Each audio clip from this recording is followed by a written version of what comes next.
Welcome. My name is Danielle Thornton. I am an anxiety and OCD recovery coach, and I help people get long-term results for recovery from OCD, all subsets, including relationship OCD. So today I want to talk about a common compulsion, and it is trying to figure out if the thought is OCD or if the thoughts and feelings are coming from OCD or whether it's a real event or something that they need to be worried about that's really happened. Now, there is some importance in knowing when OCD is showing up because you do need to know what to do with it. So I often say that recovery requires knowing when OCD shows up and using ERP. So working with a specialist like myself to learn both of those things is very important. But I want to talk today about a common compulsion that people get stuck in of trying to figure out, is this OCD or is it something I really need to pay attention to? Okay. Now, you've heard me say before that OCD wants certainty and perfection. And someone without OCD or anxiety might have a thought that causes uncertainty, like, I wonder if this thing is really true, if I need to worry about it. And what they're going to do is they're going to make a decision, they're going to move forward, whichever way they go, right? They're either not going to worry about it or they're going to address it and they're going to move forward. They're not going to spend the hours and days and months obsessing and ruminating about it like you would with OCD. The problem with this type of compulsion of rumination, so you're either analyzing it, trying to figure it out, you're spending a lot of time thinking about it, is that there is no certainty. I can tell you in one moment that it's OCD or it's not, but if you're in the OCD cycle, which means you're doing compulsions, your brain is going to continue to give you these thoughts and create uncertainty. So that's why we have to learn what to do with the OCD. So a lot of people very commonly get stuck in, especially with recovery, right? They're basically trying to do recovery perfectly, and OCD is attaching to each and every thought that they have. Is it OCD or is it not? So that they can know what to do with it. But OCD can attack anything that you feel uncertain about. So when you find yourself spending any amount of time other than a few minutes worrying about whether the thought is an intrusive thought or not, whether it's OCD or not, whether it's true or not, what you need to do is the same thing that I teach you to do with every single other intrusive thought or thought that's causing uncertainty or discomfort, and that is exposure and response prevention.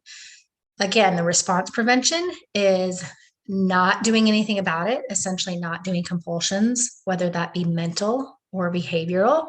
So not analyzing it, not trying to figure it out, not trying to think back on past memories of whether or what's happened in the past, not analyzing or checking anything in the present moment. And the exposure is exposing yourself to maybe it's true, right? Maybe it's OCD, maybe it's not. Maybe it's an intrusive thought, maybe it's not. When you do that, you release OCD's hold on it, you accept uncertainty, and you're able to move forward. Now, some people might ask, well, isn't it normal to kind of analyze things and, try to figure it out so that I can know what to do with it? And the answer is yes, it's normal. But like I said before, someone without OCD is going to think about it for a few minutes, and then they're either going to accept it as a real event and move on with whatever action they decide to move on with, or they're going to accept that, maybe it's just anxiety and they're going to move on with their life as well. They're not going to spend their time in the OCD cycle doing compulsions, trying to figure it out. Because again, OCD wants two things. It wants certainty and it wants perfection. And this is an example of your brain wanting certainty before you move forward. But the reality is there's no answer for you here, right? I know that's difficult to hear when you have OCD, but a lot of times our intrusive thoughts are partially true, right? That may be triggering for some of you, but that's okay. Triggers are not a bad thing.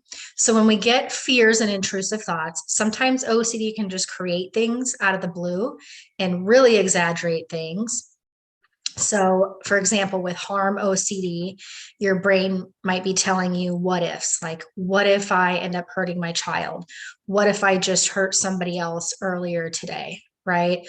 A lot of those are coming out of the blue, and there's really no merit to them except for, maybe some frustration with your child and a thought or an image popping in your head about maybe hitting them, right?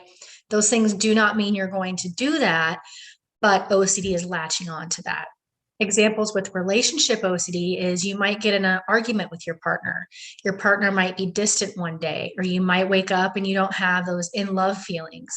All of those are very real events, but OCD is taking those events and latching on to them and making them much bigger than they really are, right? It's very normal to not always feel in love. It's very normal to not always be very physically attracted to your partner. It's very normal to have a fight and experience discomfort and disconnection. But OCD is going to latch onto those events and make them seem much bigger than they really are. So these are situations where there might be some truth to it.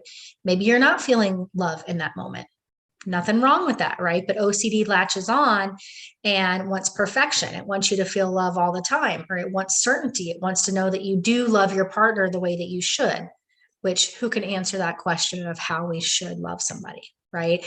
There's no certainty there, and perfection is completely impossible. The example of contamination OCD, where, yeah, there's a real risk of getting sick if we're around people who are sick, if we're touching things that have germs on them. But again, the risk is so minute. Getting sick is a normal part of life, but OCD latches onto that and makes it much bigger and requires that we're perfect so that we never get sick, right? That perfectionism. It takes a small risk, which there's risk in everything. There's risk of getting hurt in relationships. There's risk of accidentally hurting somebody emotionally or physically. There is risk everywhere in life. It's just part of life, ups and downs. Things like scrupulosity OCD will take all kinds of abstract ideas like religion and philosophy, and it will create all kinds of rigidity, or having to be a certain way, otherwise something is wrong, or having to act a certain way, otherwise something is wrong. Or it'll take these standards that some people are taught in religion and create perfectionism out of that, where you have to be perfect in order to, fill in the blank, whatever that is. So again, trying to figure out if it's OCD or not, when you get stuck in this pattern, it's a compulsion. Remember, compulsions feel urgent, or they at least feel like there's a pull to do them to some extent, okay? If you're wondering whether this is a compulsion for you, you just ask yourself, could I let this go right now? Could I not figure it out and move forward with uncertainty? And if the answer is easily yes, then it's not a compulsion, and you can move forward. If the answer is no, I feel like I have to know, it feels urgent, I feel this pull to know or to do something about it, then it's a compulsion and you need to practice ERP. Now, again, the reason why it's so important to be working with somebody that can teach you ERP is you can learn some tips here in my videos and other videos that you're going to find, but there's a lot of intricacies with OCD. The guidance, education, and support by working with somebody who understands OCD and who can help guide you through it are so, so important. So if you want more help with any OCD subset, please click on the link in the description. I have two very effective options for you. One is called The Path. It's a very cost-effective option for OCD recovery. The other is one-on-one coaching with me. Both are extremely effective, and I teach people how to get to the recovery stage of OCD and stay there. So you're not yo-yoing back and forth, and you will get there as long as you use the tools consistently.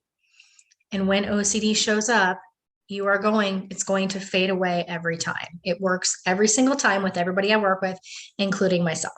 I have been there.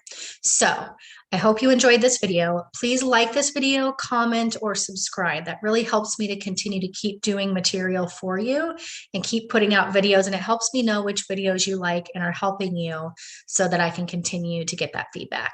Thank you so much and have a great day.